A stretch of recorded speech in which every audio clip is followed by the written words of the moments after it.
Welcome back to the Indian Wisdom Podcast. I'm your host, Dr. Raj Balkaran. Today I'm cross posting a very special interview. This interview was actually my 400th New Books Network interview, not counting all the Indian Wisdom podcasts and a couple of podcasts that I've done before this. But for that network, this is certainly a milestone. And for this milestone, I had invited Dr. Wendy Doniger on to speak. She's now recently retired from the University of Chicago, where she held a prestigious chair for over 5 decades and has produced voluminously. She has written dozens and dozens of books.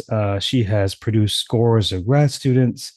Um, I learned so much about the world from interviewing others, from conversation. But this conversation was learning on a different level for me personally. Not so much the content or the insights, the pearls of wisdom. They were great, and they were pearls that I had glanced on some level before, but the extent to which we were both immersed and we were having a living to a educational opportunity. It was a delight to hear more of her intellectual process, her social process, her observations over decades of interpreting Indian myth and contributing to academic output. Of course, there will be areas in which we disagree or in which she might be able to sharpen my thinking or vice versa. And of course, that is the critical enterprise of scholarship and of clarifying ideas. But in all the podcast spaces that I partake in, we came together as individuals, individuals who had mutual respect for one another, and we had I think, epic conversation, at least as far as academic conversations go. Hence, cross posting it here because wisdom arises in the oddest of places. I hope that you enjoy this conversation, at least a fraction as much as I enjoyed producing it, engaging it indeed. And also, please reach out to me for podcast suggestions or comments. I'm not hard to find, rajbalkaran.com, or come study with me if you like, indianwisdomschool.com. Without further ado, my conversation with Dr. Wendy Doniger. Welcome back to the New Books in Indian Religions podcast, a podcast channel here on the New Books Network. I'm Dr. Raj Balkaran, your host. More important, I have a very distinguished guest for you today, which happens to be my 400th New Books Network podcast. I'm not sure I quite remember 400 podcasts, but they happen somehow. My guest today is Dr. Wendy Doniger, who is the Mircea Eliade Distinguished Service Professor Emerita of the History of Religions at Chicago. To many of you, she will need a little introduction. To others, I'm sure you've heard her name, even listening to this podcast. She has certainly a distinguished and long-lived career studying Sanskrit texts and just about all things Indic. And it is my pleasure and honor to welcome her to the podcast today. So, Wendy, welcome back to Indian Religions. I'm very glad to be here. I'm flattered you asked me. Yeah, our pleasure. So, I love that the book that we're looking at today very much lines up with one of these sort of commemoration episodes. It's typically a conversation with a scholar because I think the book that you've written is such a fascinating memoir snippet and a conversation in and of itself, perhaps between younger and older selves, perhaps between Western and Indian cultures. And so, of course, for those of you who have um, clicked on this have already seen in the podcast notes that we're talking about uh, a, a new SUNY Press publication called An American Girl in India, Letters and Recollections, 1963 to 64. So prior to diving into some of the content from this publication, could you tell us a bit about the journey of deciding to create this publication? What's the impetus behind this? Well, when I went to India years ago, 1963 and 64, I had with me a little portable um, a typewriter, which I took everywhere. And it was my first real trip away from home. I was a rather pampered 23-year-old, and I was very close to my parents. In fact, I wrote a book about my parents right before I wrote this book called The Donigers of Great Neck, which is about who my parents were and how important they were to me. So I was very close to them. And I had this little typewriter, and my way of keeping a diary really was to write these letters. Oh, you're too young to remember. There were these little blue pieces of paper that you folded over and folded over and folded over and sent that way, little air letters. And I typed on one side and on the other side and folded them up and sent them off. And I sent them back to my parents. And then time passed, many things happened. My father died, my mother died, and I inherited a lot of her stuff. And then when I retired from the University of Chicago in 2018, I had a fabulous office, the corner office in the Divinity School, looking out on the quad. And I had lots of junk in it, the way you do when you've had a great office for a long time. And in a box, I found these little blue folded over letters that I had written to my mother, and she had kept them. My mother kept everything. She kept boxes, she kept bottles, she kept all pieces of writing. She had kept all my letters. And in the stuff that came out of her house when we cleaned it out when she died, it must have come to me in a box that I never opened. And I opened it then in 2018, and there were these letters. So I started reading them, and on the one hand, and I really liked them. They were full of interesting ideas and observations and thoughts. And I thought, wow, I was pretty smart when I was 23. And then I would come upon these appalling paragraphs which were so naive, so small-minded, so Jewish American princessy, so ignorant of Indian politics. I believed everything anybody told me about Nehru. Everybody hates Nehru, I said at one point. I was with a group of Bengalis who happened to hate Nehru. So on the one hand, there were things I was interested in and I thought might be worth publishing. I am a publisher's daughter. On the other hand, I thought I can't publish these. This stuff was they'll crucify me if my enemies get a hold of this. I'll be the laughing stock. So I gave it to my wonderful Indian publisher, Ravi Singh, who had published the director of Speaking Tiger, who had published my book, The Hindus, when Penguin had turned it down, and had published almost everything I'd written since then, since this is 2012, a long time ago. And I said, he said, I think these are great. I want to publish them. And I said, yeah, but I want to edit them. I want to take out. He said, no, no, no, no. He said, no, leave them that way, but intersperse between the letters comments showing how you've changed your ideas about that.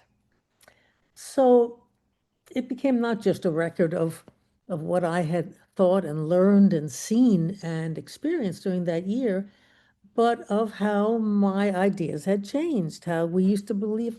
I was not the only one. I was not particularly stupid. A lot of us believed a lot of stupid things in 1963, and how I no longer believe them and so forth. So there's a conversation then between the rather naive 23-year-old who loved everything she saw in India and loved this and that, and the more mature, well, in 2018, how old was I? I was 78, old lady, who had learned a lot since then and would have seen India very differently. The other thing that had changed besides me growing up and sort of getting a little smarter was India. That what was really interested in the letters was not me, but what I saw. And the India of 1963, newly freed from the British yoke, turning things out, welcoming strangers, Hindus, Muslims, everyone was just fine together. Um, it was such an open place, such a welcoming place. Alas, so different from the India of today in so many ways, that too was something worth preserving and saying, look how it has changed, though not always in a good way.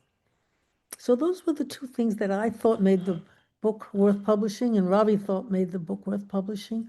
And that's how we did it. We published the letters, I mean, I did cut some things like, would you please send me another pair of socks? I want size 6 instead of, the stuff you write to your mom. So there was a little bit of editing, but I didn't edit the wrong ideas. I kept the intellectual stuff there. I just left, I will be on this flight. They've changed my flight. I left that stuff out. But otherwise, it's as it really came out of that little portable typewriter. So that's the book. That's why I published it, and that's why I'm glad I published it. So fascinating, such a unique and remarkable enterprise in certain ways, and perhaps owing to a career of staring at piranhas. But I really appreciate the extent to which the work was diachronically produced, but can nevertheless be synchronically appreciated, and the interplay between the two. Also, I'm at a certain age in my mid 40s where it's delightful to once in a while hear, "Oh, you're too young for this," because all too often, for an undergrad, I'm over the hill, right? Yeah. For a freshman college student, I'm over the hill, and for others, I'm barely hatched. So fascinating. Yeah.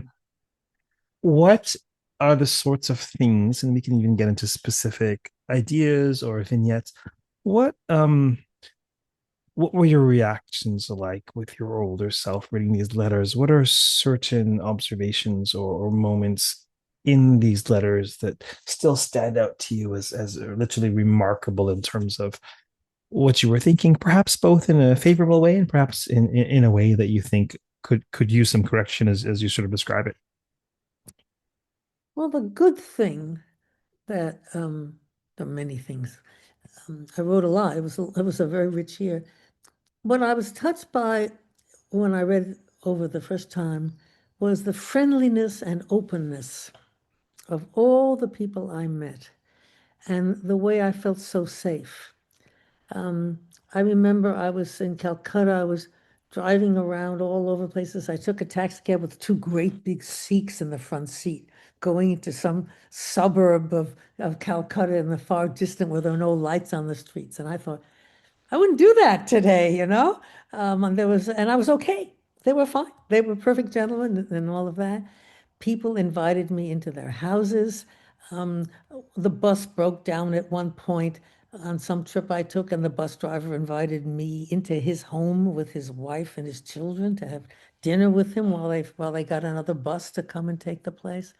Sort of the openness of moving among people of all different kinds, Hindus and Muslims and Indians and British people, and I met some French guys and so forth, that there was a kind of safety, a feeling of safety. You didn't worry that someone was going to get you, um, of generosity. Please come to our house, share our food.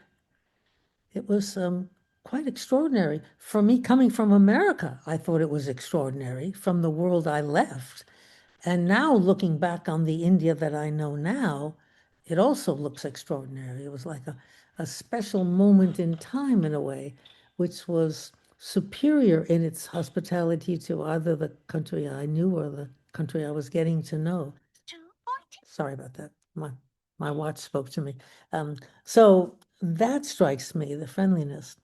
Um, and then all these people I met that were just so nice to me.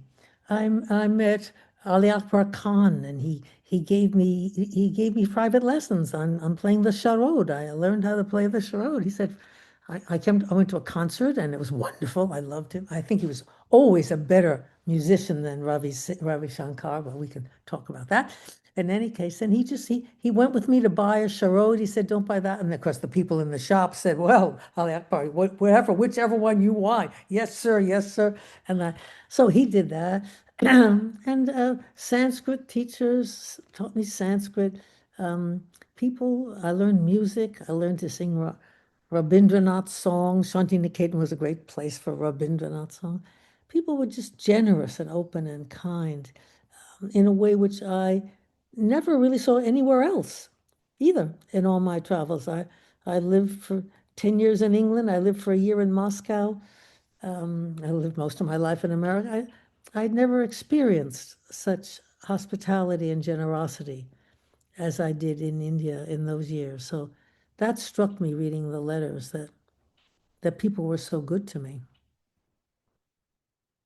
That's beautiful. And I think perhaps this bespeaks some of the marks of the moment that you capture, sort of the historical moment, Yeah. and broadly speaking, that you capture. And perhaps you can flesh out. You anticipated a few in your earlier comments, but perhaps you could flesh out with these eyes now. What are the marks of that moment, that historical, cultural juncture that you capture in these letters, or at least your perception there? Well, I spent a lot of time in Calcutta and Shantiniketan. Bengali Bangla was the only Indian language that I knew. Um, uh, but a lot of people spoke English. We've just come out of the Raj after all. So I had no trouble communicating. I remember I remember reading from my notes, and it's in the book. My friend Chanchal, my Punjabi friend, she was my best friend at Shanti. I met her in the dorm. She immediately became my pal. She didn't think I could eat the food in the dorm. She cooked for me. She defended me in all sorts of ways. She was wonderful. Excuse me. So Chanchal was a Hindu who had lived up in the Punjab at the time of partition and had experienced it and had seen cousins, maybe brothers, killed, and had seen a lot of other people killed, and was enormously anti-Muslim. And this bothered me. I wasn't, and uh, most of the people I knew, as far as I knew, we didn't always discuss this, but she came out with it, and I got some insight into how it is that Chacha was a good person. She was a kind, sort of a motherly, a plump, charming, funny, laughing, cheerful. She wasn't a dour, a hateful person at all. But let me tell you, on the subject of Muslims, and I got some insight into how even a good person, if you do enough bad things to them, can fall prey to that sort of thing. I argued with her. Maybe I made some inroads in it. She never did anything to anybody, but her deep feelings were there, and I learned something about where religious intolerance comes from in a really nice, good person, a good-hearted person. At the same time, she was so funny, and she was so naive in some ways. She'd never seen a Jew. She said, "You can't be Jewish." I said, "Why can't I be Jewish? I am." She said, "Well, you don't have a big nose." I said, "Well, not all Jews have big noses, Chantal." So we had these conversations you could never have with a person in the world I came from. And that was eye-opening. I was also um, bewitched by the landscape, which was so beautiful. Bengal in the countryside, monsoon and after the monsoon. Um, and it brought to life the paintings I'd seen and the poems I'd read, what it was really like to be out, how you really could not go out in the rain in the monsoon or you would drown. That amazed me. It was like being underwater. I'd never seen rain like that before. And I understood things about the poetry of the monsoon and so forth. So all the literature I'd read came to life in that way. And then, of course, I saw the temples. I saw people at worship.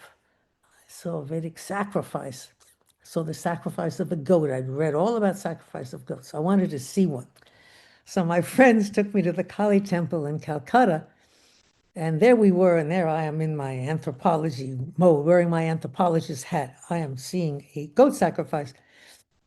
And they brought out the goat, and one person held the goat's horns, and another person held the goat's legs, and they stretched in two different directions. So the goat stretched, and a third guy with a sharp scimitar brought it down whack, on the goat's neck, and the head sprung away from the body, and the blood spurted. And I passed out cold on the floor of the temple. And my friends missed the rest of the ceremony. They had to pick me up and drag me out into the fresh air and so forth.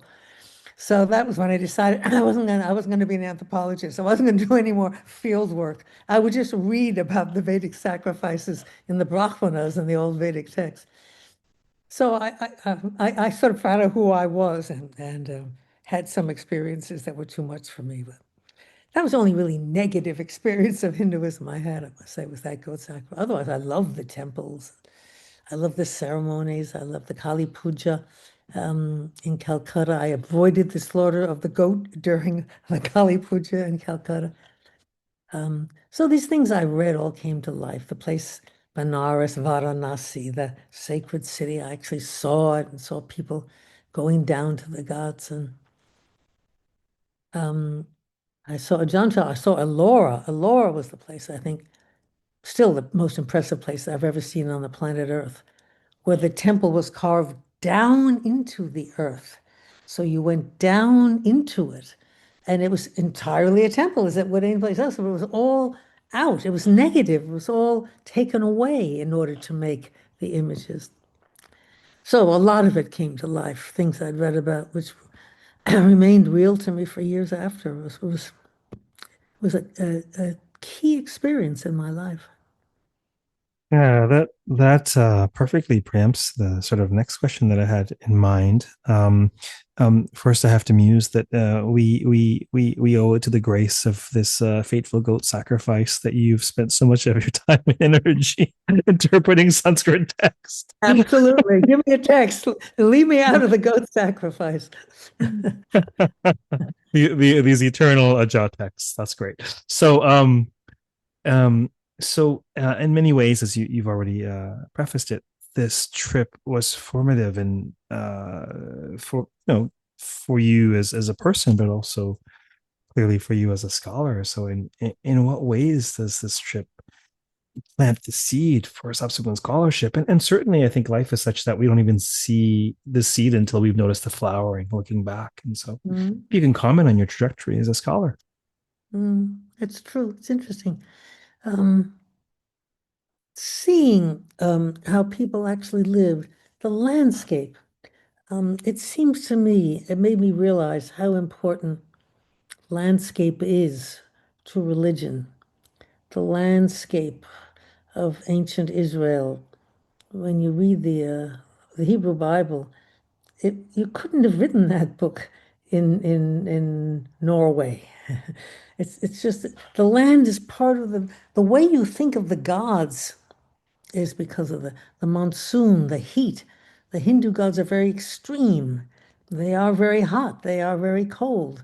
And I understood Shiva, who was the god I cared about most, that he is the god of a monsoon climate where there's no water at all, or there's too much water, tremendous heat, and so forth. So I think I understood the religion, some basic deep part of the religion from that.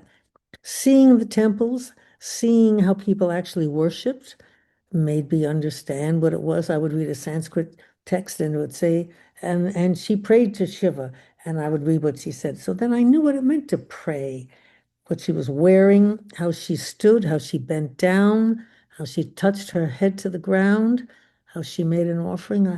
I understood how people prayed in Hinduism and what that meant.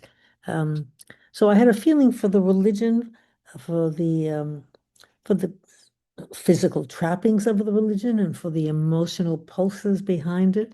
As I traveled around India, and also just the worship in Calcutta and in Shantiniketan, which is basically worship of Tagore.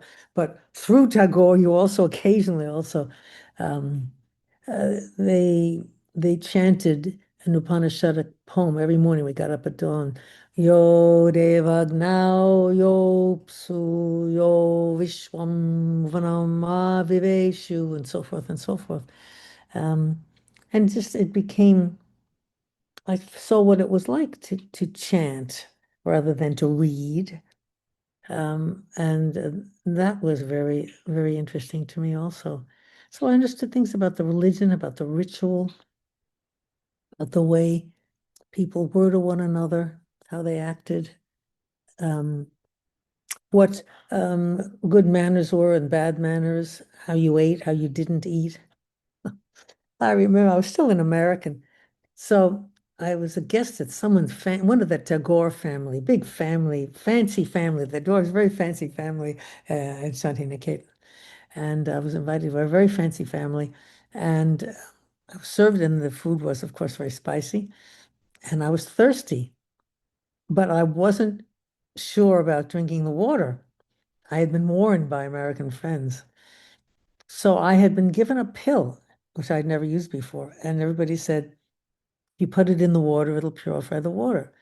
So it's a shame this is not television, it's just radio. So I took my hand and I had the pill in it in a closed fist. And I was sitting casually talking, leaning my head on my other hand, and I extended my hand with the pill in it very gracefully as I was talking. And I sort of went to pick up the glass and I dropped the pill into the glass as I did. And it was a glass made of glass, and it turned the water crimson.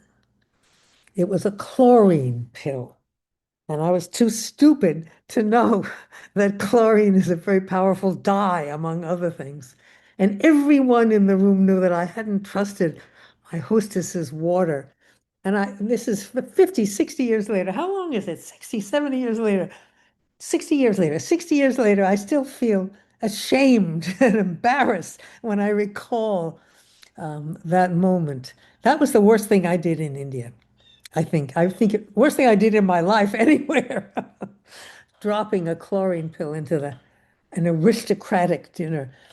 As- I didn't do that again, and I didn't make other mistakes of that sort.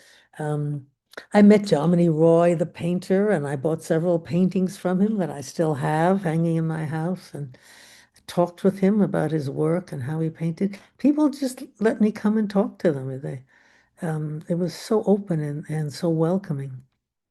Mm. Yeah, that's so fascinating. Regarding your comment about this being radio, not television, what we'll have to do at some point, some places we'll have to publish the actual video so folks could see your hand gestures as well. Um, As I um, dropped the chlorine pill. right, of course. And it's so intriguing that both of these formative stories involve streaks of red liquid. Blood or chlorine, yes. um, Yeah. Yeah, so what really comes to mind when you reflect on the particular impact of this trip between the climate and the sacred geography and the gestures and the incantation versus reading is really this theme of embodiment. Really Mhm. feels like you being there in an embodied sense really impressed upon you the embodied elements of religiosity. And it has often dawned on me when I think that obviously there are scholars of various stripes, and it takes a particular skill set to appreciate story, sort of, and then interpret story intellectually. And one of the features of your scholarship that really come out in living color for me is that I realize that this textual scholar really knows people. They have a grasp not just on text, but on lived impulses. Now, we can agree to disagree, obviously, in various critical venues regarding lenses and all that. And that's not the space for that here. But it seems to me that you really have a knack for people.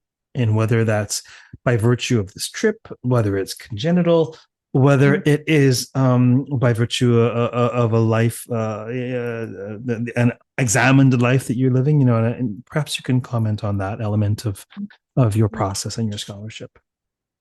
Well, it's a flattering, um, and I hope not inaccurate observation. What I really have written about is stories. I'm not a philosopher. I'm not much of a historian. What I really did was find a lot of stories that people had ignored because I started with the Puranas, which were considered beneath contempt. You're supposed to be reading kavya or grammar or philosophy. So I've always went for the stories, and by getting to know how people are, I never assumed, as for instance, Richard Burton did when he translated the Arabian Nights, that these people were different from us, different ideas of fear and power and passion and so forth. So I always assumed, because I knew these people in India, that after you got over all Jews have big noses and other things like that, that they felt the way I felt about stuff. Um, what is it that Shylock says in defense of the Jews in Merchant of Venice? If you cut us, don't we bleed? We're like you. So that when I went to translate the stories from the Sanskrit text, I assumed that given the cultural differences, which I had learned both by reading and by living in India, giving that if you cut me, I will bleed. That jealousy, envy, hope, fear, that the people in the stories would experience things much as I would, given this cultural superficial, I thought, overlay that if you ignore people and treat them badly, they cry or they become jealous. So I had a feeling in translating the Indian stories that they were about people whose emotions I could dare to try to understand. That a woman who was jealous when her husband took a second wife in India, even though you are allowed to have lots of wives, that she would feel not unlike the way a woman would feel when she was in love with a man who was sleeping with another woman in any world. That there was a kind of a human base. So obviously, she wouldn't do anything about it the way a married woman would if her husband took a mistress. It was okay, it was legal. But I could read, even when I was translating the Kama Sutra, if you read it carefully, they didn't like it. People don't like it. People are people. People are jealous. Um, so I had that feeling from getting to know a lot of different kinds of people in India that given the meaningful cultural overlays that they were people. And when I went back to reading the stories, I had the confidence to translate them and eventually then to write cross-cultural studies like The Woman Who Pretended to Be Who She Was, which is one of my later books. And all my books have Indian stories in them, but the later ones don't only have Indian stories. And there were some very basic Indian stories in which wonderful plays that I translated later on for the Clay Sanskrit series, two great plays, wonderful plays by Bana, about a woman who pretended to be pretended to be who she was in various ways, pretended to be another woman, pretending to be her. And it happens in Shakespeare too. And I wasn't surprised that there's a Shakespeare story with a plot similar to the plot that Bana wrote in what, 9th century India.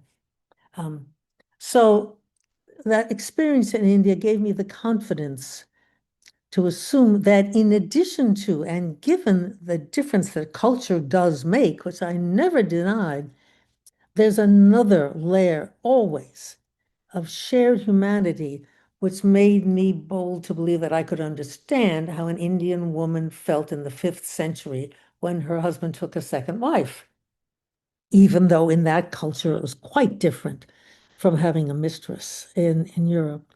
So that was part of that. Excuse me. So that was part of that building of confidence that I could get inside the heads of the characters in stories written long ago and far away that I'd spent most of my life studying. It was being there. Yeah, to my mind, to my own particular view, that's deeply resonant insofar as I think that, there is a lot of great scholarship that understands to a refined degree the distinctiveness of a cultural, Oh, historical, yeah. sociocultural horizon. There's no question about that. But I think that what is particularly brilliant in humanities scholarship is keeping that in mind, viewing that through one eye, and through the other eye, viewing what makes us human, the Mhm. impulses that we can perhaps deduce, intuit, or observe that probably have been fairly elemental for at least 100,000 years in the history of Homo sapiens, if not before that. And then there's something of the quote unquote, the generalities and the impulses of the human heart that allow you to connect, I happen to be spoiled to live in the world's most diverse city, Toronto. Statistically, I think 55% of the city is literally from 150 different nations. It's we don't know why this is the case, but this is the case, and there's so You're going to much. get a lot more Americans soon if things go on the way they are now. Not to worry, we won't build a wall. As far as I know, you're okay. At the southern border, but it is there are obviously there's so much to be learned about various cultures and well, clearly, and yet there's so much shared humanity that when you're open, you can have a meaningful, touching conversation with anyone. And what you said earlier about an assumption, see, I don't get the sense from your presence and your scholarship that it's precisely an assumption. I think it seems to be an observation or intuition or something that you're discerning that there is something of the quote unquote the human experience. Of course, we have to problematize and color that and understand the historical, the cultural horizon. I mean, it's crucial. You know, I had the good fortune of giving a talk earlier today. Oh, everything on Zoom for me for the last 5 years. At It was a South Asian institute at the Ukrainian Academy of Arts and Sciences, and it was about the Devi Mahatmya that's now for the first time been translated into Ukrainian by a student of mine. And you know how I started is look at first glance, this is a very very different text. It's Sanskrit. It's a different time. It's a different space. It's a different culture. But hey, if you're interested in a story about power and the machinations of power, the restoration of power, might you be interested in this, oh ye Ukrainians? Then maybe this text has something to say to you. And I think it's kind of these are for myself. I would love for you to comment on this because you've had obviously much experience and you have a different perspective, I'm sure. But these impulses almost seem to be functioning in different directions, and that one is seeking particularity and the other is holistic. Perhaps one is more right or left brain. We can argue about the neurophysiology, but I would love for you to comment on whether you see that as a tension, or do you focus on one over the other, or how would you characterize that dance? Yes, I think the basic assumption has to be of a sameness. In other words, I gave the example of a man who's married and who takes a second wife or a mistress. So the first thing in order to make that statement at all is the statement, which I'm prepared to back up with evidence, that all over the world there are men who, having engaged in marriage, do sometimes take another woman. This is a fact I think I can back up with enormous amounts of evidence. So that's your sameness. Then the difference is what is allowed, how is it justified, and what does the woman feel? What does the man feel? What do you do about it? And that's where there's an enormous difference. If it's a very strict religious community, the man is violating a very, very important law. He can be prosecuted for it or killed or whatever it is in some communities. His wife has a right to feel that a terrible crime has been committed, as well as an insult to her sexual ego and everything. And in some places, it's just the way everybody does it. It's allowed. You do it. You have your wife, and then you have these other women. And so you have an enormous, in order to make the comparison at all, you have to say there's some kind of assumption that the primary pair is special in some way, legally, emotionally, whatever it is, but that different cultures will deal differently with the violation of that primacy. So you have to have them both. You have to say there are human beings. There are some cultures in which nobody gets married at all. Everybody just sleeps around and so forth. There are many cultures, however, in which there is a basic pair. You can also, if you want to, as I often do, go to animals and note that some animals mate for life. Many, actually, species of animal mate for life, and others do not. So there's a variety there. It can and can be. And without that initial assumption of likeness, you can't do the comparison. You can say, well, in Islamic nations, the consequences for the man are not bad at all, and the women don't seem to mind it as much as they do, and so forth.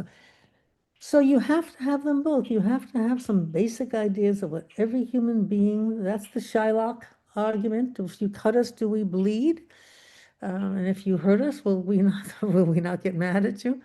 Um, and otherwise, you can't do your work at all. You might as well just say, "Here's India. This is what Indians did. Isn't it interesting? Goodbye." And that's not fun for anybody. It's always worthwhile translating a Sanskrit text. There is also always worthwhile doing an anthropological study of a village. So I don't mean in any way to belittle the work of unique cultural studies, but the work I do is different. And I want to defend it by saying it depends upon that work of unique cultural studies to begin with, but then it can do something else that the mere textualist or the anthropologist who does nothing but record what she sees in the field can't do, and that's worth doing. And that's the work of the comparatist or the historian of religions or whatever you want to call it. In addition, I want to say that I think comparison is a basic and universal and unavoidable human characteristic. You do this. Funny, I do that. You like to put salt on your food. Funny, I like to put sugar on my food. I just think we're always noticing ways in which within our own culture we are and are unlike. One of the daughters talks a lot, the other one doesn't talk so much. This comparison is always there within a culture, and I don't see any reason why it shouldn't be there between cultures. It's a basic human way of making sense of the world. There was a time when it went out of fashion in the study of religion.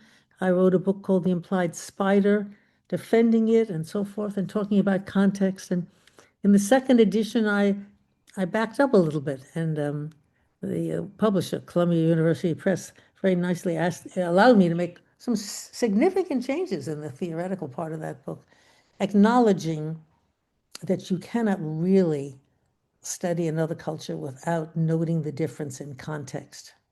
You can't just take the story and set it against another story. And I didn't do it actually in my own work either. So that was a way I changed my mind about about ways, the limits of comparison. You can't just say, oh, the women in this country don't mind when their husbands have other wives, and the women in this country do. You have to say more. What's the country like? What are the wives like? What is the situation? You've got to do your homework. You can't just make broad comparative swipes the way my mentor Eliada often did. So I backed down on that to a certain extent, but I still feel that the two tasks are both important and they need one another. Yeah, I personally couldn't agree more, and that's why it's a little bit dizzying because one eye has to be cognizant of the distinctions and what's disparate. And yet I do believe if you do that well and you respect the for example, just in one particular case, the sociocultural context or what we can know about the Devi Mata, and respecting that and being cognizant of that, you can nevertheless view the text as a potentially cross-cultural meditation and reflection and personification of power and the machinations thereof. And I think that's where the brilliance really shines when those are done in tandem. So many interesting threads. But I love what you say about the trajectory of you changing your thinking or sort of enriching your thinking. And certainly, isn't that why we're here to learn? And if only we knew then what we know now, but then we wouldn't have, what's the point of all the experiences if we don't learn anything from them? And so could you maybe, is that some of the advice? What advice might you give that young woman writing those letters? What may you want to say to her from this perspective? I would say, from the perspective of the other half century, um, that one of the reasons that I had such fun in my work, and to a certain extent, such success with the teaching and the writing, was that I wasn't afraid to take a chance and make a mistake. That I've seen many good scholars crumble and leave the profession because they're afraid that the book they're working on hasn't quite got it exactly right. that if they worked on it a little more, they could refine it better, that if they had a little more data, they could build up their hypotheses better, or if they thought it through a little more, if they read a little more, something like that. Um, the better is the enemy of the good. So I wasn't like that. I gave it my best shot, and I knew that I had not said everything that could be said on the subject, but I'd said something worth saying about it, and I wanted to get on to the next thing. And so I published the book. And years later, mostly I don't read my old books. I don't read anything now anymore. But in the old days, I would sometimes, someone would force me to, and I'd say, "Oh, did I say that? I don't think that now." Um, but it was worth saying. Other people found it interesting, if only to disagree with it. Sometimes someone who read it felt she's on the right track, but she hasn't quite got it. Then they went forward and they did better what I had sketched out and not properly finished. So I feel that scholarship is a process of growth, and that you grow from by writing a book, you learn something, and by writing a book, you also learn what you don't know. And then you say, I need to write another book about that. I used to think of writing books like yogurt. So you make yogurt. When you finish the yogurt, you have a little piece left over, and you get a platter, a bowl of warm milk, and you put the leftover yogurt into that, and you make the new yogurt with it. So whenever I finished a book, what is to say, I felt I'd said all that I really could say, or just the publisher said, "Come on, let's have it." There was always something that I felt I hadn't quite solved, or if I'd only had another text there, I let it go. I published the book, but I had that extra thing in my head. I never did have a chance to talk about that, and that was the basis of the new book. And so I kind of chain smoked them. I lit each book out of the still glowing embers, that is to say, the still unanswered questions of the last one. And that way I wrote a lot of books and I had a lot of fun and I got promoted to full professor and I lived happily ever after. Um, so I tried to encourage in my students that same feeling that you don't they don't shoot you. They don't stand you up against a wall and shoot you in the head if you publish a book with something that turns out to have been speculative and you didn't get it right. Yeah. That scholarship is a process of inquiry and it's never really finished. You do the best you can. You say something no one has ever said. You find a text no one else has discussed. You contribute something to the world and you do the best. And then you go on and later on someone says, there's another text she could have used that would have made that point even better. And that's fine. That's the conversation that scholarship has. And I tried to inculcate that feeling in my students, and the best of them did indeed publish quite a lot. And David Shulman published 10 times as much as I ever did. Arsha Sattar has published more than I ever did. That feeling of it's okay to make mistakes as long as you get something right. As long as you get a lot of it right, you're allowed to make a mistake. Um, and so there are a lot of open ends in a lot of my books, things which I would do differently now, or I would have done differently then, but I'm not sorry I wrote them.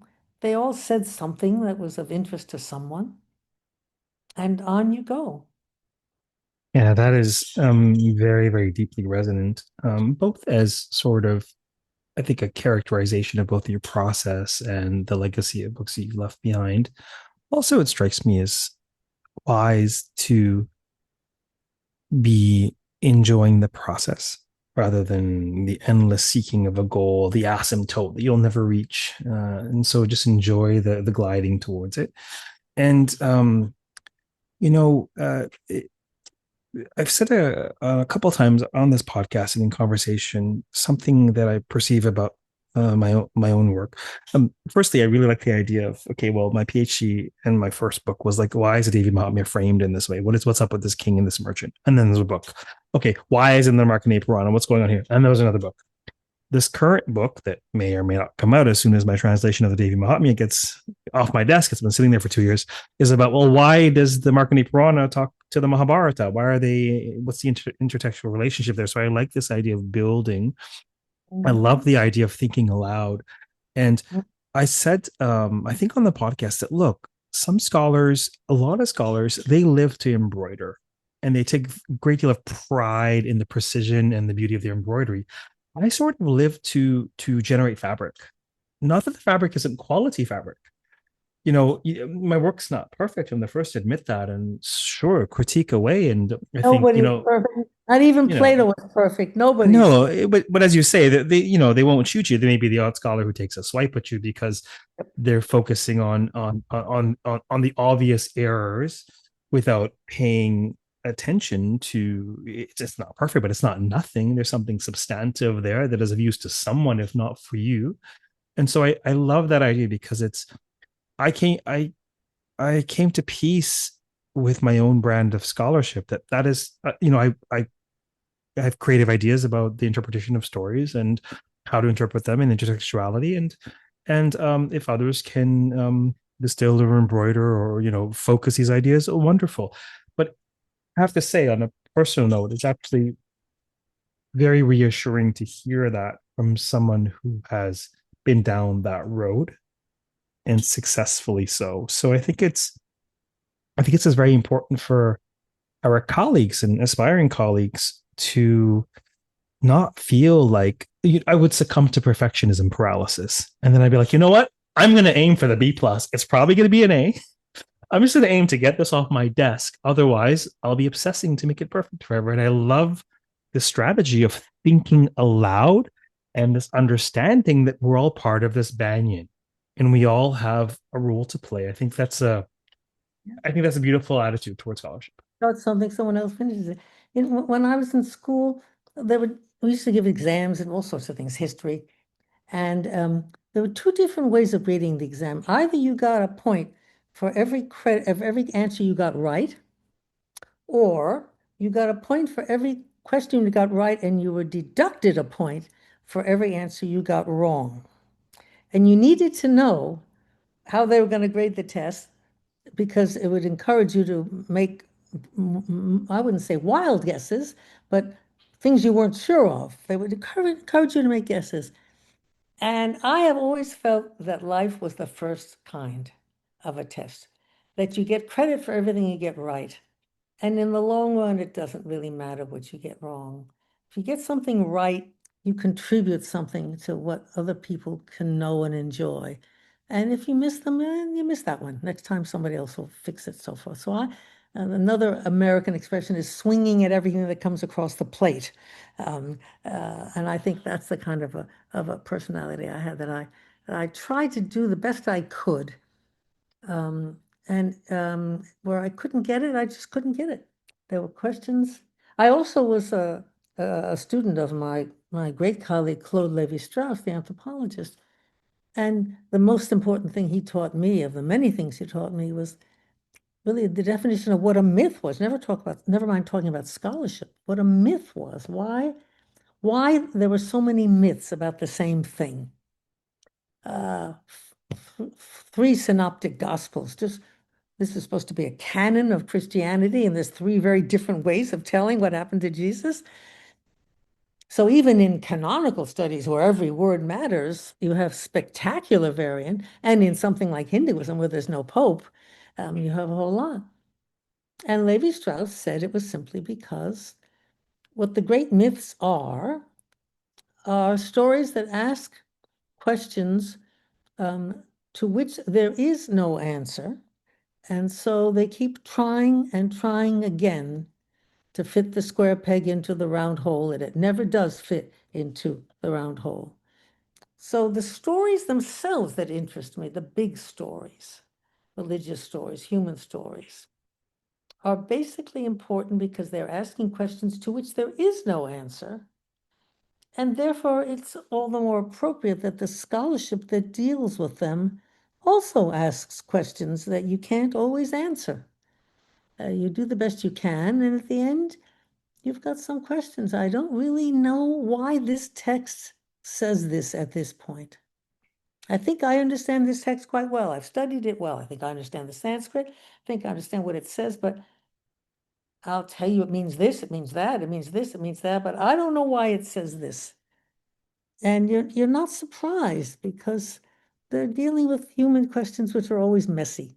They don't all tie into knots. One, two, one, two, one, two. There's a piece left out. Inconsistencies in the Hebrew Bible. I've just been reading the book of Genesis for another project, and there are spectacular inconsistencies in this book that the rabbi's been working on for centuries, for millennia. And it's still on one page it says this, and the Gospels too. This, because it's a story that can't be told. And in a way, I think scholarship is also a story that can't be told. Important scholarship. You do the best you can, you get as much as you can. In the end, there are things that just don't tie up. I don't know why this text says this. Or even in some cases, I'm not sure that I actually understand this sentence in this text. But I understand the rest of it, and I can tell you a lot about it that's worth knowing, but I can't tell you everything. And you acknowledge your imperfection, um, and you still say, I can do something that other people haven't done. I'll help you along. I have something I can contribute, something unique. I've seen something worth seeing in this text. Um, so that's another way to come to terms with your own inadequacy and not to wait until you've got every single tie tied before you hand the book over to the publisher. For one thing, you want to get on to another book. Yeah, that's brilliant advice and a very resonant perspective insofar as, well, first I have to muse because just against all odds, I too have been staring at the book of Genesis for the last few months. I'm doing a comparison of the cosmologies of the A Devi mess. The Mahatmya. book of Genesis is one big mess. It is. It's a deeply inspiring and in a very sort of consciously crafted mess, but a mess nonetheless, and it's brilliant. But I've been comparing it to the Devi Mahatmya for an article that I've just submitted. Um, what strikes me about your approach is that it's not reckless, but it's embracing calculated risk, and that's so fulfilling because risk is there's no fulfillment without risk, and to have either the humility or the confidence, the self assurance, or both, or the trust that there are things that I don't see and didn't say, but there are things that I did see and I want to share with others. One of my there's a couple of very sort of odd, obscure side interests that I have intellectually that aren't related to my scholarship at all. And one of them, if you can believe it, I'm not even sure I've shared this on the podcast, is physics. Actually, I'm keeping up with physics for a number of years for a variety of reasons. I was planning to be a physics major when I Oh, went to, come on. and then I decided to do Sanskrit instead. Well, either way, you're looking at the greatest questions ever crafted. And so, one of the reasons why Einstein made so many mistakes is because he made so many attempts and he got so much right in that process. And for the sensible folk, the stuff he got right will by far eclipse the stuff that he didn't quite get right Yeah. because he was thinking aloud and grappling. He was developing his ideas in public, which I think takes great Things that courage. you get right are the things that other people can use. The Right. things that you get wrong, they don't use. That's okay. Exactly. And if they can improve it, great. Even better. The other thing that you mentioned in passing that I think is really resonant is this idea of myth and mythology. What is it? And I often think of it as the stories pertaining to the greatest questions, the largest questions, the most meaningful questions.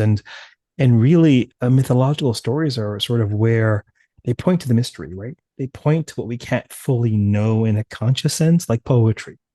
and Yeah. and their power is in pointing to something that we can't quite cognize fully. And so one has to be comfortable with ambiguity, with multiple perspectives, and ultimately comfortable, I think, with mystery. Yes, absolutely. The myths themselves are inadequate. They can't get it. They try again and again and again, but they're asking, they have to keep on asking because what they're talking about is so important. Let's try it this way. Well, how about this? Imagine it like this. And different cultures take different assumptions and build in different directions. Um, and some do it better than others. Some books are more fun to read than others. Some are wiser than others, but everybody goes at it in their own way, um, and makes some progress. Just because you don't get it right completely doesn't mean that you don't help. You get some of it right. You have some insight that will help somebody to figure something out. And there's also always the fun of telling a good story. There's Everyone likes to read a good story. So you write them, you find them, you translate them, you talk about them, and even if they don't like your analysis, they still read it because they still read the stories. Even if they don't like what you say about the stories, you've done them a favor in giving them the story. So you feel that the book is never a complete washout because there are good stories in it, it, that it justify existence. it'll entertain them one way or another. Do you know it literally took me till the ripe old age of 30 after a degree on the Valmiki Ramayana to realize that what I really loved studying through religious studies at the time was story and narrative. Shouldn't be so surprising because I started an English literature degree, left it to work in the private sector for a while, came back, discovered religious studies and sort of Sanskrit narrative, and so it took me forever to realize that what I loved studying the most was stories. I know it sounds quite obtuse, but you seem I to think have been it's the quite, most natural thing in the world. I don't see yeah, why everybody doesn't study yeah. stories. Oh, I was just about to say, you took the words out of my mouth. It seemed that you knew from quite a young age that you were captivated by stories and Oh, ancient Indian stories. So tell us a bit about the onset of that captivation. How and when did you discover that in yourself? And I know there's so much to choose from. Would you maybe say a word about a few of the abiding narratives or narrative vignettes that still very much grip you? well, I mentioned at the beginning of our talk, um, how much I owed to my parents, and the letters that we discussed were written to them. And my mother gave me some books. I was a smart little girl, and started reading when I was very young. And she gave me some books. She gave me Rumor Garden's books, The River. She gave me The River. I had a translation of the Upanishads by Juan Maspero. It's a terrible translation, I now know, but I didn't know that was the Penguin translation. Um, and I also had Aubrey Menin's version of the Ramayana, which is a satire on the Ramayana. It's a very funny, very naughty book, actually. Um, so I had bits and pieces of Indian stories in my head, even as a child. Um, and I became interested in the ancient world. I studied Latin in high school, and and then I learned a little bit of Greek, and I loved the stories. I didn't read Plato. I read the Iliad and the Odyssey. I was interested in the story literature of ancient Greek, and I had a my high school, it was a good high school, Great Neck High School. We had a very good Latin teacher, straight out of teachers college. And she knew a good student when she saw it. And she knew how much I liked Latin. And she suggested that she could teach me Greek just privately. She came over once a week for dinner. My mother fed her actually a terrible dinner. My mother was a terrible cook. It's amazing that she stood with it. But anyway, despite the dinner, after dinner, she taught me a little bit of Greek. And I was interested and then she said, if you like, I love the script, the alphas and the betas and so forth. And she said, you'd like Sanskrit. And I said, what is Sanskrit? And she says, the language of India. So I knew I liked old languages, and I knew I liked stories.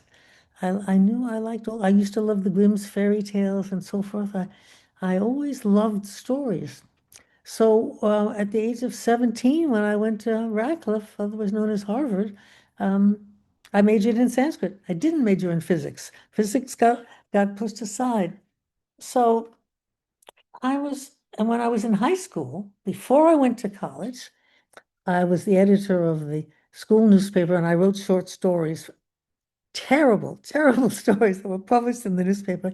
But I wrote them in a style that was compounded of the King James Bible and Hemingway. So I wrote stories that went like, and there was a man and he saw a river and he went down to the end of the river, and it was they're just terrible. But you can see what what my head was doing at that time. I was already interested in folk narratives rather than great philosophical tracts, and in ancient languages. And um, when I then studied Sanskrit at Harvard, I studied with the great Daniel Ingalls, and he taught me Sanskrit. And then we were reading Kavya, um, uh, court poetry, Sanskrit, very elaborate court poetry. And one of the poems we read was Kalidasa's poem, Kumarasambhava, The Birth of the Prince, which was the story of how Parvati got Shiva to marry her, and they um, produced Kumara, Skanda, the son, the prince. And I liked it. I liked the story. I was okay with the caveat. I thought it was kind of a roundabout way of saying something, a little bit too ornate for my taste, but it was a good story. And he happened to mention that there were also these texts called Puranas that told the same stories, but they were in a very bad Sanskrit, really terrible Sanskrit. It was sort of the equivalent of Reader's Digest. It was just, um, so I immediately went to Widener Library at Harvard and found these Puranas, and I loved them. And you could read them. So Kafka was tricky. You had to look up the words and figure them out. The Puranas were just like the bad stuff I was writing in high school. And he went down to the river and he saw a boat and he saw a woman in the boat, you know, basic stuff. I loved it. And Ingalls was appalled. I think of it now as if someone who taught you Mozart discovered that you liked Elvis Presley better. It was a really lowbrow stuff. But that's what I liked. Simple storytelling, lots and lots, and different versions of it. Sometimes there were two people in the boat, sometimes there was one person in the boat, sometimes it wasn't a boat, but it was a flying bird. Um, so I was hooked. Um, so I found my milieu as an undergraduate. Um, I wrote my dissertation, my undergraduate dissertation, my BA dissertation, when I was, what, 20 years old, on the story of Shiva and Parvati, basically Kumarasambhava, in the Puranas.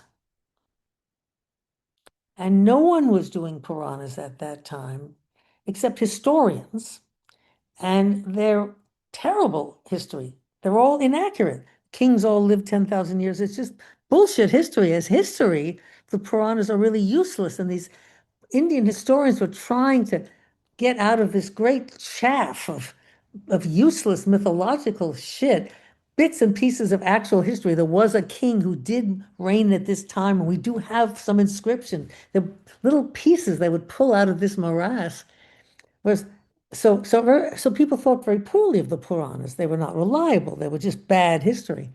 But they were very good folklore, and they were pretty good mythology too. So that was just a lucky thing for me. I was translating these texts that people had ignored and writing about stories that had not been noticed or taken seriously in the study of Indian literature. And there I was, off and running, basically because I am a lowbrow. And I found lowbrow Sanskrit literature, which suited me just. And most people are lowbrows. I'm here to tell you, the world is full of lowbrows, including scholars who are lowbrows.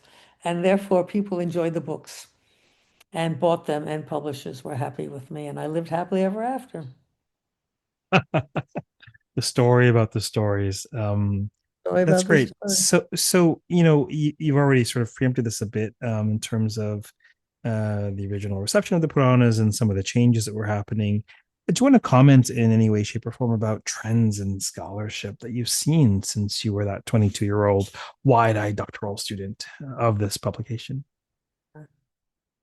I was lucky to live when I did, um, both because I found these wonderful texts that had been ignored, and also because there weren't so many restrictions on what you could do. People had theories, and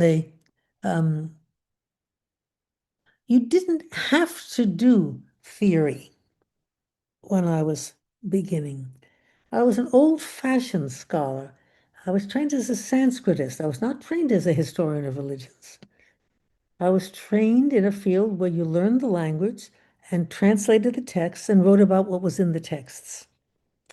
So not only did I not have to deal with Derrida and all of that at that period, I also didn't have to deal with feminism at that period. And I actually didn't have to deal with sexism either. Was interested in stories about women, and I was a woman, and I just wrote about them. And I didn't have to theorize them. A lot of my early books deal with women and with stories about women and by women. And women, of course, are the great storytellers of ancient India before the male Sanskritists take their stories and fancy them up and publish them. So it was when I was actually a professor that I first encountered those waves of theoretical concern, which might have dimmed my lights had I had to deal with them in the early 60s and early 70s when I was writing. So I was not much of a theoretician. I kind of just read the text and wrote what I thought about them. Then I began to think about theory. I did think about Freud. I did think about Levi Strauss. Um, I had ideas that came from some of these other thinkers, but I was never much of a theoretician. Mainly Freud and Levi Strauss gave me ideas of where to look for stories and to some extent what to do with them. I wrote one Freudian book, which was the only book I ever wrote, which was not a success at all, and I loved it. It was a little book based upon the Jaiminiya Brahmana, Tales of Sex and Violence, folklore, sacrifice, and danger in the Jaiminiya Brahmana. The Jaiminiya Brahmana is a small, fairly obscure sacrificial text with a lot of boring stuff in it, but there are a few stories that I fished out, and they're very weird stories. They're about violence and incest and a lot of stuff that Freud was interested in. At that point, I was working a lot with Sudhir Kakar, the great Indian psychoanalyst. The book is dedicated to him. He was a very good friend of mine. Just died a year ago. I still miss. We were friends all his life. Um, so that was a sort of a psychoanalytic book in some ways, and nobody even noticed it. I can't even say it was a failure. I don't think it was reviewed. It sort of just went by the wayside. It was a small book.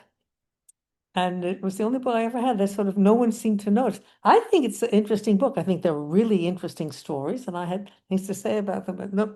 So so I didn't do real well with theory. Then I wrote The Implied Spider about theory, about what theory can and can't do in the study of myth. And I defended basically a very non-theoretical approach. But at the end, I acknowledged that certain theories were central to my work. So that was the time I really talked about it. I just used theories without. I got interested in certain subjects because I'd been reading Freud, but I didn't write about Freud. Um, didn't read about feminism. I just wrote about women. I felt that women's stories had been neglected and they were very interesting, and I wrote about them. But I didn't have a theoretical stance. I was usually on the side of the women, actually, in the stories that I told. Um, so I wore my theory lightly, if at all. Being at the University of Chicago, everybody was talking about theory all the time. So I was kind of steeped in it, and I knew it was there. But I tried not to get into trouble by being naive about theory. I tried not to make statements that were theoretically too naive or insupportable. I kind of did an end run around theory. I kind of avoided areas where important theoretical work had been done, which I would have to deal with. So I plowed my own furrow in other areas, with the exception of The Implied Spider, which has actually been my best-selling book. So go figure. Go figure. Well, it's sort of a meta book, right? It's sort of drawing together insights and the vignettes from various works. I think that's perhaps that's why it is doing well. And the other reason I think it's doing so well is I think that we have such an incredibly left brain civilization. And certainly, scholarship lives there, and people love analysis, and it's very Yeah. very important. But it becomes problematic when it's at the expense of embodied experience or direct observation. And so clearly one is wise if studying a text to understand some, if Yeah. someone wants to study the Devi Mahatmya, for example, yeah, and I've said this in various ways to students in whether they're undergraduate students or continuing study students. Before you read what Goburn or myself or Doniger or anyone is saying, read the story over and over and over and over again. And by Yeah. virtue of that, corroborate if you think the scholar has any clue what they're talking about. But the minute you live in the level of analysis, you've already framed the data without even really encountering it. So I think Shutting out possible insights. The way I got away with, in a way, writing The Implied Spider was I was invited to give the ACLS lectures, Phi Beta Kappa lectures. And the way you give them is that you prepare three lectures, and various schools that normally would not be able to pay a good fee, smaller schools for a lecture, they send you there, and you give those lectures, three lectures, and you stay for a couple of days, and you give as many as you like. And I'll show you where I am now. So I'm in my house on Cape Cod, and if you look there, you see those windows. So this is it's a beautiful view of the bay, but when I bought the house, it didn't have very nice windows. There's some birds there right now, you can see at the feeders. So I didn't have much money at the time, and I needed to build some windows, and they cost, I think, $2,000 a piece. So the ACLS invited me to give the Phi Beta Kappa lectures, and they said they would pay me $2,000 for each lecture, and they asked me how many I wanted to give. And I said, I want to give one, two, three, four. I want to give eight. So they put me on to give lectures in eight different places, for which they paid me $2,000 each one, and that's how I put the windows into this house. But I gave the first one with my draft of what I thought I knew about theory and the approach to the study of mythology. And there was a discussion. They were good places too. I wrote down where they were. They were good places. I think I started at Amherst or someplace like that. And there were people in the audience who knew more than I did about theory. And they said, look here, you haven't thought this through. You're wrong about this. And I took lots of notes, this and that and this and that. Then I went upstairs to my hotel room and I rewrote that lecture. And then I gave it the second place in an improved form. And again, they said, look here, you've missed this, you've missed that. How can you say this? How can you say that? And I went upstairs and I rewrote it. And by the time I gave the eighth lecture, and I read stuff that they gave me to read in each place, um, I knew a little bit more about theory. And that was the book that I finally sent off to Columbia University Press, and that was published. So it was a really educational experience, and I owe it all to the eight windows in my Cape Cod house. oh, but you honestly can't write this. The implied spider with the eight legs, and the legs are actually the windows. I And on hadn't even top, thought of that. and on top of that, if that wasn't enough, theory in many ways frames how we see the terrain. And so you wrote the theories by Oh, getting all these windows. I got the legs into the frame. It's true. It's true. Eight legs. I never thought of that. They are Hilarious. indeed octopods, aren't they? So anyway, that's the story of that. So I learned a lot about theory. So what? Obviously, you've got so much to choose from. Tell us some of the stories that like really get you going, really stay with you. That whether they're entire works or vignettes or characters. That say a bit about that. I keep coming back to the Mahabharata. One of the last books, in fact, the last book I published, yes, the last book I published last summer, Ravi Singh published in India, um, was Unfaithful Wives and Faithful Dogs, stories from the Mahabharata. And I took those stories out of books 12 and 13 of the Mahabharata which are the books of unbelievably boring discussions of Dharma, which nobody ever really even reads anymore, but you can cite it for your purposes. But in the course of don't do this, do that, don't do this, do that, it's taught to King Yudhishthira. Vyasa tells most of the stories and other people as well. Sometimes Yudhishthira said, well, why did that happen? And he says, I'm glad you asked me that. There's a story. Once upon a time, there was a king, and then he tells a story to illustrate the law. So I went through these incredibly boring Dharma texts, and I fished out like plums from a plum pudding, stories about women and animals. I guess stories about women and stories about animals have always been my favorite stories. And that's why the title is Unfaithful Wives and Faithful Dogs. Faithful Jackals, Unfaithful Wives and Faithful Jackals, because jackals are usually not faithful. Jackals are usually very nasty people, but there is a very good jackal in one of these stories. And so that's just a little book, but I had a lot of fun with it. So I've always been interested in stories about human beings and their relationship with the gods. And the Hindu gods are very human. The Hindu gods lose their tempers and fall in love and do a lot of things that the God of the Hebrew Bible never did. It's why I find Hinduism a more interesting religion than the one I grew up with. So I always found stories about women and about families and about marriages. And I was always interested in animals, in jackals and lions and dogs and horses.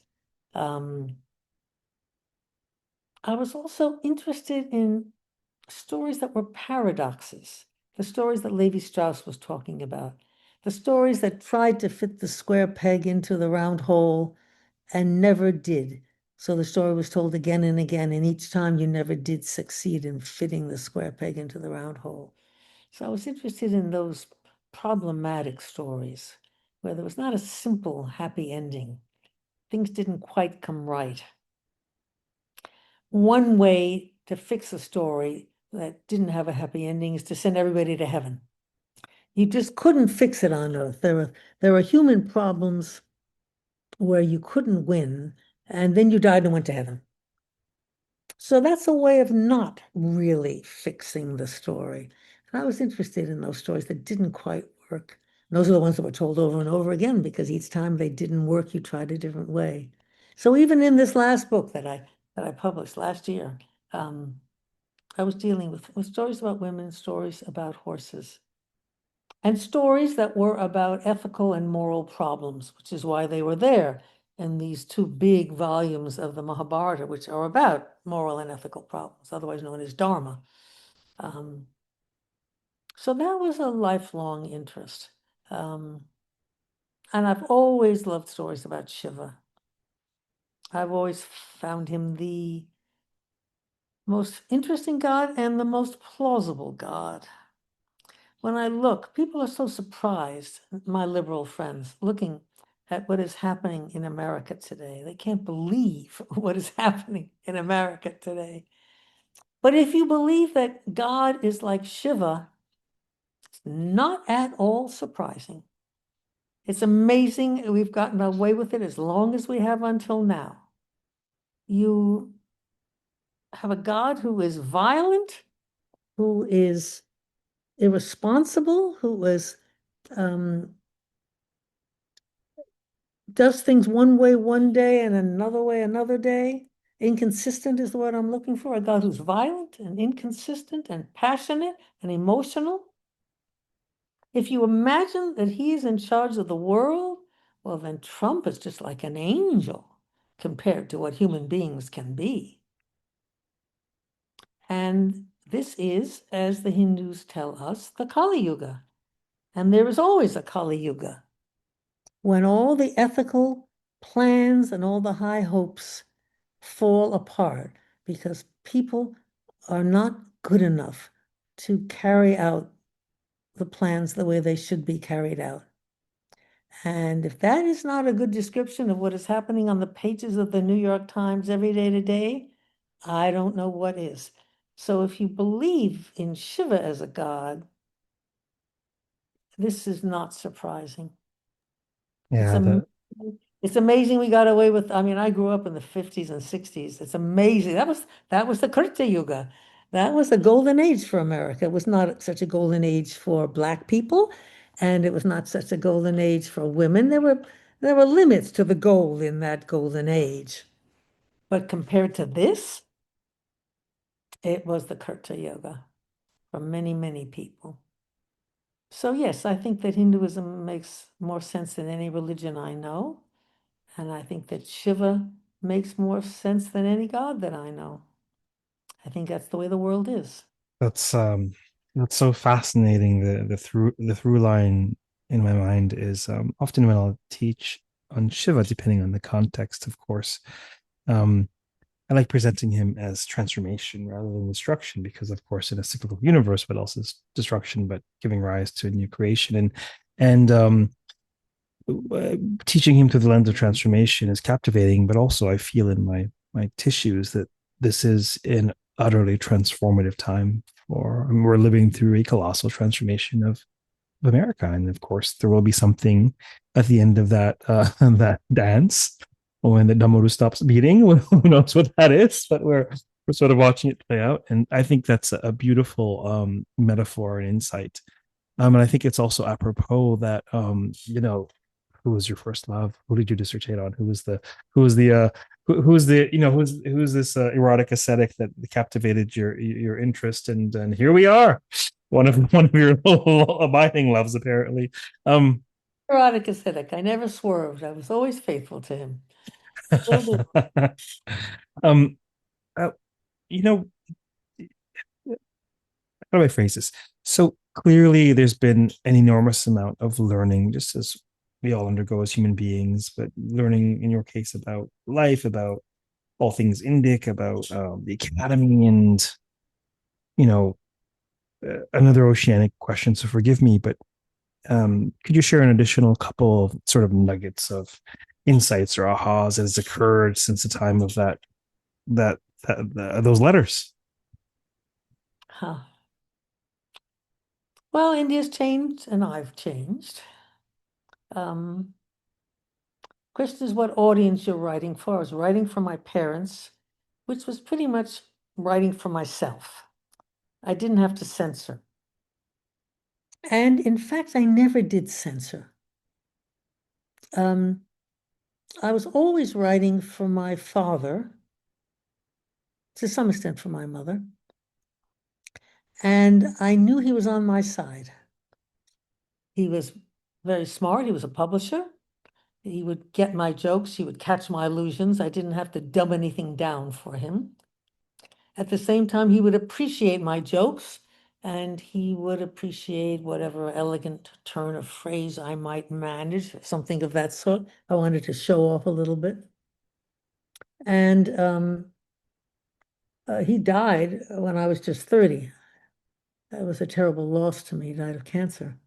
But I've always been writing for him. And I always taught my students to write for me the way I wrote for him. That is to say, to assume that you have an intelligent reader who's not out to get you, but is going to try to figure out. If you don't say something quite well enough, they'll figure it out anyway. And if you make a joke, they'll laugh.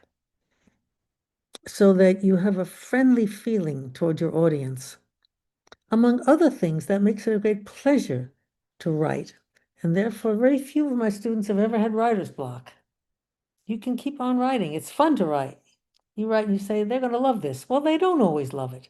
You make mistakes and you have hostile audiences. I know that. But you write it in the feeling that you're going to have an intelligent reader on your side. And that never changed. I mean, my father died long ago, but I always wrote for him. So I think that's an important part of teaching, important part of my teaching was to make, I graduated 85 PhD students in my career. And that doesn't count, 10 or 15 that fell by the wayside for one reason or another, but 85 made it through. And most of them got jobs and some of them got really good jobs. Arsha Sattar is my student, a very fine Indian writer. Laurie Patton is my student. She was president of Middlebury College and is now president of the American Academy of Arts and Sciences. Um, oh, David White. I had some really wonderful students. And Jeffrey Kripal, lots of people. And that was, I taught them that. And they learned, they knew all sorts of things I never knew. They went their own ways. But I taught them to have that pleasure in writing where you trust the audience. Now, you know you're going to get critics who will misunderstand everything you say and critics who won't like you. After The Hindus was published, I actually had hostile readers too, who went out of the way not to understand anything I was saying. You know that everyone is not like my father, but you write for those who are. You always have some audience of intelligent people who want to like what you're writing. And then writing is a pleasure, and writing is successful, and you go on doing it. And you know you're going to get bad reviews. You know the world is the world.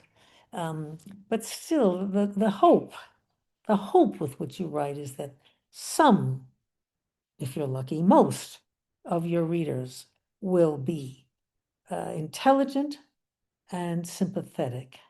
So that's was the great key to my training of doctoral students. David Schulman was my first and perhaps my greatest of all my students, who writes many very bold books and has friends as well as enemies, but he's a great scholar and a great human being. And that's why that was my first. I remember when I had David Schulman, this is going to be easy. He wrote this dissertation. He'd give me a chapter. He knew Greek, Latin, Sanskrit, Russian, German, French, and Hebrew and Arabic.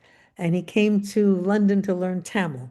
Um, and then he wrote these chapters that were perfectly argued, perfectly. I thought, oh, my first of my 85 students. I thought, this is going to be easy having graduate students. You don't have to do anything but read the chapter and hand it back and say, this is great stuff. So they weren't all like that. But they were good, and they handed in their chapters and they wrote their books and they went off and got their jobs and their professorships and so forth. So that has been an important part of my life, has been training those students and indeed writing books in the spirit of believing that everyone was going to like them, even though I knew, of course, that people don't. But you don't need everybody to like what you're writing. You don't need everybody to understand what you write. You just need some people. There has to be somebody out there. It doesn't fall a stone dropping silently into a pond that is never heard. There is an audience out there. There are intelligent people and who want to know new things. And that confidence has fueled me and fueled my 85 PhD students over the years. What I wrote about changed over the years. There were I was always interested in women. I was always interested in animals. Still, I am interested in women and animals. I began at one point because I was at Chicago and I was on the Committee on Social Thought in Chicago, which is a very peculiar place. I realized that I was allowed not only to write about Sanskrit because I had a PhD, and BA and MA and PhD and DPhil in Sanskrit. I was certified that I knew Sanskrit, but I was also able to write about Hollywood movies of the 40s and 50s because I happen to have seen just about every movie ever made in the 40s and the 50s. And I was able to write about animals because I'd always had dogs, and for most of my life I'd had horses. So that who I was as a person was also relevant to scholarship. And I taught that to my students that what interests them might be what might interest their readers. That you didn't have to be a tabula rasa, this blank thing into which information came and information went out. So that was part of the fun I had in teaching and writing, and I think was part of my success as a teacher. I guess Beautiful. that Yeah, was it. those are brilliant observations. Thank you for sharing. Again, I mean, a number of themes. I know a thing or two about being a doctoral advisor's first student. and I know a thing or two about being accused of ruining them. No, I tease, of course. But 85 doctoral students is no small accomplishment. As a matter of fact, if you do not write anything other than your first book, which was your dissertation for tenure, what have you, and you had a life of teaching and churning out 85 students, that would have been a very full career at the academy, along with admin, et cetera, et cetera. And so that's ginormous because it's far more than an intellectual investment, as it's It's human. as is evidenced from your stance and your commitment to that. And I feel in a certain sense we've come full circle, because I think what I'm surmising is that one of the aspects of your temperament, that render you able to sense the human behind the myth or the projected human or whatever it was. You see, your ability to connect with these individuals as people, Mm. irrespective of their talent, intellects, or their own, or their ideologies, or their theoretical affinities. It was all of that was the icing on the cake of seeing them as people, connecting them with people, cultivating them as people. And ironically, focusing on that gave them the courage and confidence to do good scholarship, where so many other situations, um, I've talked to dozens and dozens and hundreds of people through the podcast. Ironically, I'm technically independent. For now, I welcome a professorship were the right fit, obviously. Yet because of the podcast, I get to speak with a great number of our colleagues all over the place, and just in through my own observations and our conversations, so much academic mentorship has to do with the pressures of intellectualism, has to do with churning out good work. And ironically, you're so focused on transmitting this anxiety about churning out good work, you create someone who has all kinds of anxieties about writing, or might be more prone to sparring, or maybe defensive. And I think we all, myself included, have fallen. But I can speak for myself. We've all been insecure grad students who had to prove ourselves for a variety of reasons. Oh, Um, yeah. but I think that the brilliance of understanding something of the human heart, both in interpreting myth and the people behind the myth, the imagined people in front of the myth, but also the people that you were viewing and regarding first and foremost as people, that ironically cultivated brilliant scholarship. You see, this is the thing. Where did we lose the human touch in the humanities? I mean, isn't the human touch should it not be the cornerstone of the humanities? And so this is one observation that I see from what you're telling me. I was lucky in many ways. I was lucky to be at the University of Chicago, which, first of all, had a very fine South Asia department, still has. So fine Indian students and students of India came there. Secondly, just by accident, which is too long a story, I ended up in the divinity school of all places. Me, this godless Jew, there I am teaching in what was at the time and still is one of the finest divinity schools. And thirdly, I was teaching, I had three appointments on the Committee on Social Thought with people like Saul Bellow and David Green, who were scholars in entirely different fields, who encouraged me to write about Shakespeare when I wrote about Sanskrit stories and so forth. So I had myself wonderful colleagues. I had Ramanujan, A.K. Ramanujan was my colleague, and Ed Dimmock, and Mircea Eliade was my colleague, and Paul Ricoeur. So I was in a wonderful place with really good people. Um, and they weren't just Sanskritists. Um, so that I had a very enriching set of conversations with my colleagues, which I would not have had any other place, I think, in the world. I also had 10 good years in Oxford with wonderful people there, with the anthropologist Mary Douglas, just just great people that I knew. So I was educated by my colleagues. I didn't just study Sanskrit with Ingalls and then go out into the cold world. My education continued as I was in the company of people in other fields who educated me in Shakespeare and in Homer and in anthropology and so forth. So I was lucky in that as well. So there was a lot of luck involved and also the time when I was there. So So Yeah, it was Kurta Yuga for a long time. It really was. this is fascinating. I'm convinced that Mary Douglas, much later in her scholarly career, actually, I think a year or two before passing, wrote this fascinating work on ring composition. And it actually I had these theories about the Devi Mahatmya and its structure, but it wasn't until encountering her work that I could sort of outsource the theorization to I just cited her, said look at what she's saying about the ring composition. That's great. So I'll ask you maybe to She was one of my good friends. I was with her 2 weeks before she died. I was going to visit her in the following fall, and I wrote to her. It was May. I said, I think I'll come see you in October, and she said, "Come now." And I did, and she was indeed dying. I was with her when her husband died.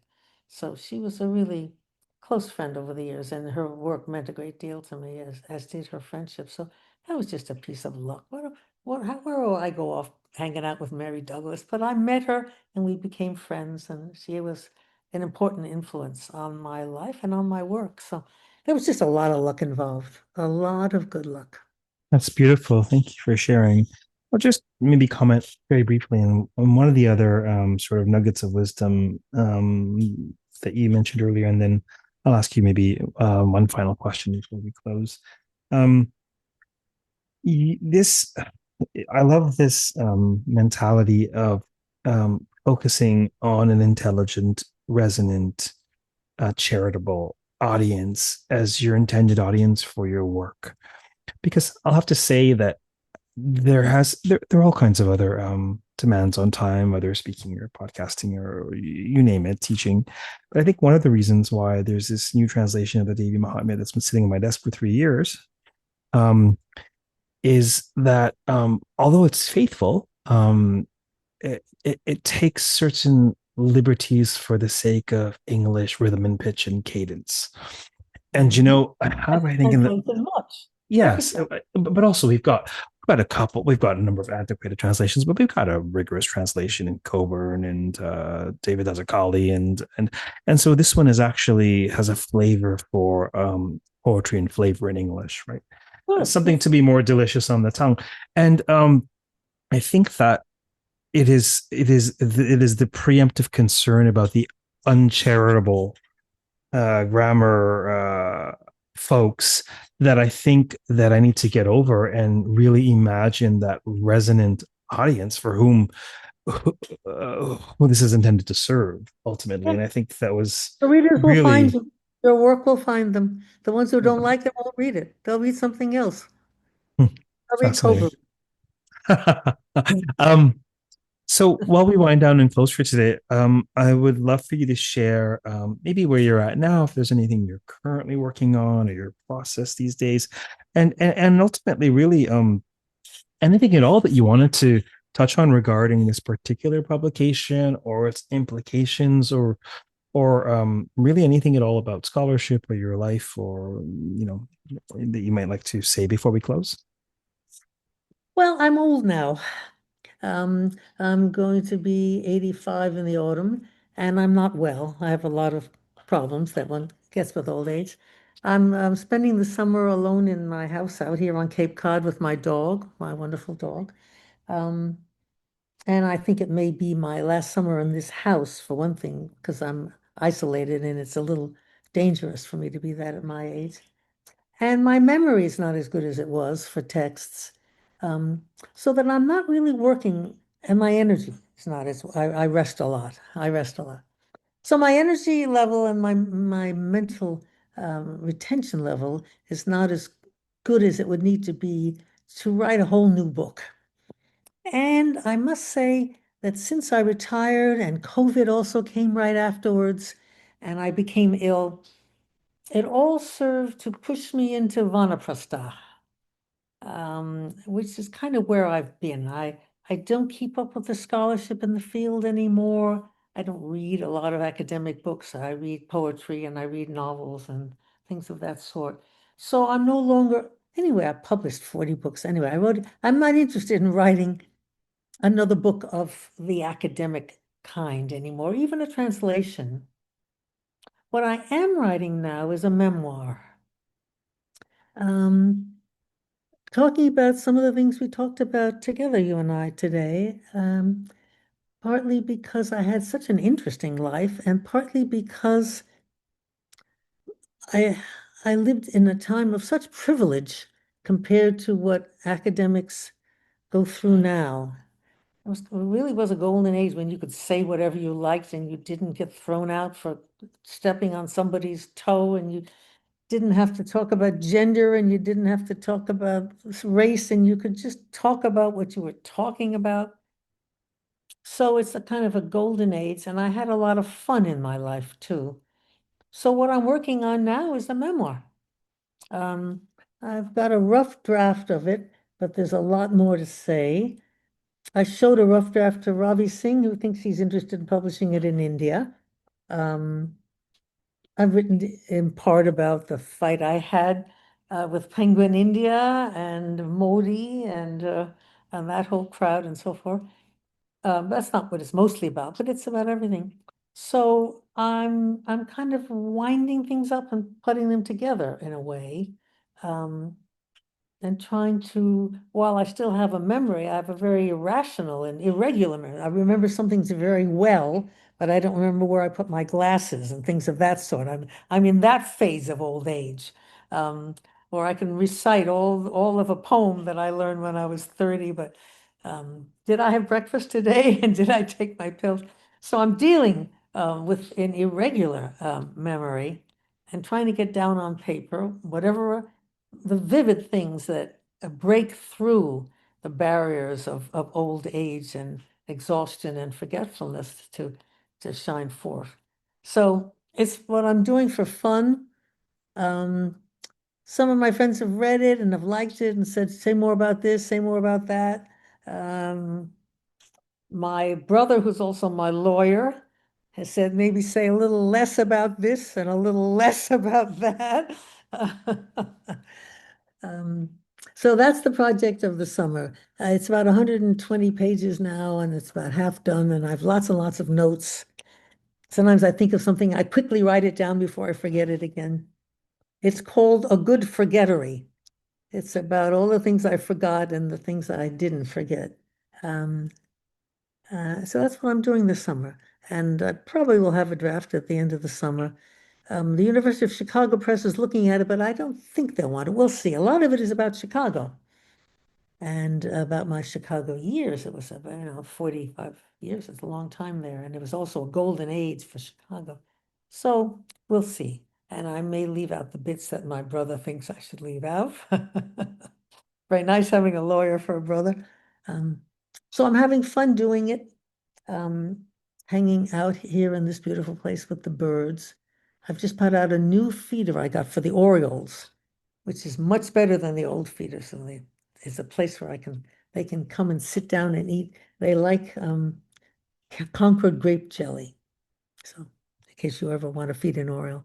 So that's what I'm doing. I'm writing a memoir called A Good Forgettery. Um, and that's it. Well, ironically, I think that'll be a book to be remembered. It sounds like a delightful and fascinating read, one that I'll certainly get my hands on just for my own interest. But certainly, if you are willing, we would be delighted to offer some publicity by covering it on the podcast. It sounds like something we would very much interested in covering, as you have to return for that. And in the interim, I want to thank you for appearing today and having such a far-reaching, thought-provoking, candid conversation that I found quite fulfilling in my capacity as podcast host, which is pretty much always the case. But I also found very fulfilling in my capacity as sort of a younger Jedi figuring out life and scholarship. And I really found much of the wisdom you shared quite useful in crystallizing my own burgeoning perspectives on life and scholarship. So thank you very much. Delighted. I had a wonderful time. It was very nice having you ask me all these questions and pay such attention to me. I feel old and on the shelf. No one's really interested in me anymore. It's nice to know somebody is still interested in me. And it was just fun talking to you, I must say. I enjoyed it very much. So Be curious to see what you get out of all these meanderings and put together in a show. I hope you'll send it to me when you finish editing it, and I look forward to hearing it. Yes, absolutely. For those listening, of course, we have been speaking with Dr. Wendy Doniger, who is the Mircea Eliade Distinguished Service Professor Emerita, now retired, from the University of Chicago, who has contributed voluminously to the field of Indian mythology and Indic studies more broadly. 40 books and 85 PhD students. I'm not sure that most of us could do either of those things, much less both in tandem with everything else. So have a look at An American Girl in India, which offers a unique peephole. But like all peepholes, there's so much more that it's saying without saying that may relate to you and your life and your relationship to all things Indic. Until next time, keep well, keep listening, keep reading, and keep contemplating conversations across scholarship and the life of practice, across East and West, across then and now. Take care.